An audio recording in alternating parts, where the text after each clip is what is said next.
wax oo maxamed cabdullaahi farmaajo helaya male wiil yar oo yiraahdo Soomaaliland waaye calan u xiraya asoo ku dhibaayo ku xumeynaya Soomaaliland wax oo ka helayo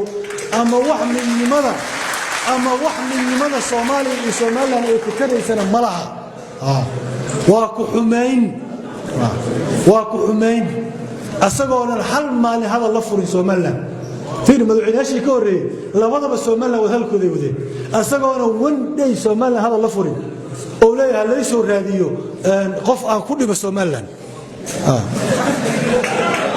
taas ma ogolin Soomaaliland waa dad walaalaheena horena waa u sheegay haddii aan wada joogaynana oo midoobayna ayay ka falantaa waa inaan ku qancinaa hadday naga tagayaan annaga naga falantaa waa inaan ugu qanciyaan laakiin maxaa la rabaa inaan la irdeynin inaan la aflagaadeynin inaan la dhibaataynin oo si walaaltinimo oo dadnimo leh loo wada hadlo dood xalaal ah oo hufan oo furan labada dhinac ay yeeshaan haddii la midoobayo la isugu yimaado haddii aan kala tagayna lagu kala tagay loo baahan yahay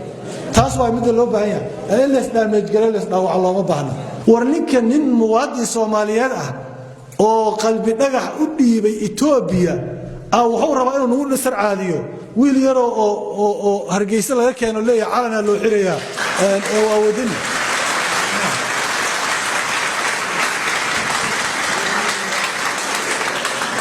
وأن سرعات كسمالية لي كره وأن سرعات أوجده ولما محل وسوا أدي متقانا